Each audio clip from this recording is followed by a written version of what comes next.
All right, let's get into a couple other different things. There's a clip that's been making the rounds from a Republican town hall. Republicans in the House have been doing this commitment to America agenda rollout town halls, and it's all weird. And they're trying to pretend like they care about policy again, but the policy is all just cultural issues and random nonsense. So at this event, and House Minority Leader Congressman Kevin McCarthy was at this event.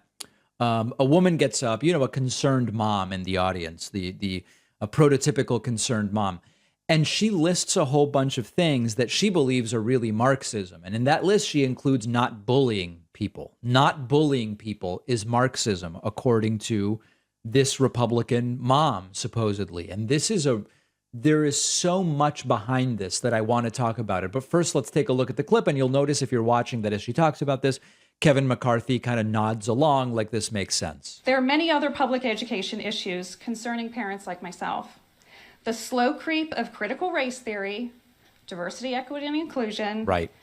gender identity, and allowing biological boys to enter girls' spaces and sports. Now we have SEL, which is social emotional learning. It's indoctrination disguised as programs like kindness initiatives or anti-bullying programs Anti-bullying. or diversity projects. These are all Marxist-style programs targeting our children. Yeah. So listen, there's a lot going on here, and there's many, many, many layers. Now, at the most superficial level, if you've watched a Trump rally, it does kind of seem like Republicans are okay with bullying. I don't know that I would say pro-bullying, maybe so, but they're at least okay with it. Trump would get him the hell out of here. Trump saying to people in the crowd, he'll pay their legal bills if they beat the crap out of protesters at the rallies, making fun of the disabled reporter. I mean, there's bullying of all sorts, never mind this entire like beta male type stuff that they subscribe to. So one part of it is, they do seem to buy into this kind of strict father morality idea that getting knocked around a little bit, getting bullied, whatever, it builds character, it toughens you up, it makes people strong, or whatever the case may be, rather than, it can really kind of scar people for life and ruin their lives irreparably in some cases. So that's one part of it, which is they actually do seem to sort of be okay with bullying to some degree, number one. Number two, this is part of the growing movement that empathy is bad. Empathy is not desirable. Empathy is feminine in some way, or beta, or whatever. And that's been increasingly a part of Republican ideology for a long time. Facts don't care about your feelings is a popular line. Listen, things just are what they are. You got to call things what they are. You got to call a man no matter what. You've got to call, these are the phrases that they love to use where empathy is a bad thing. Now, I don't know that they're unable to be empathetic, because we do anecdotally hear about these stories where, homophobic member of Congress for 20 years, turns out they've got a lesbian daughter or, a gay nephew or something like that.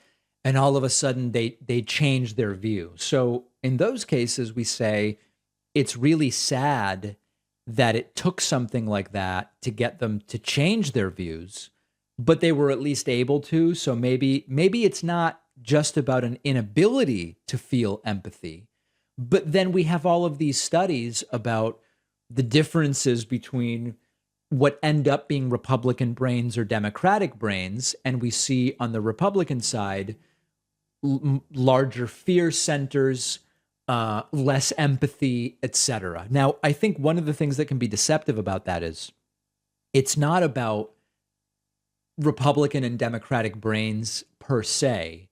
It's more about who's more fear-oriented, who's more anger-oriented, who's more disgust-oriented. They end up being on the political right, which in the United States pushes you towards the Republican Party.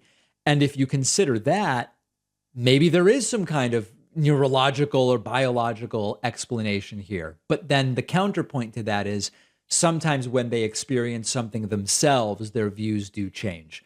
What I don't like is that this is all kind of a cover for the fact that they're mad that in some circles, it's not seen as acceptable to openly bully people who are in some way different than the majority. It's not okay in some places anymore, thankfully, to openly bully LGBT people. A lot of them don't like that.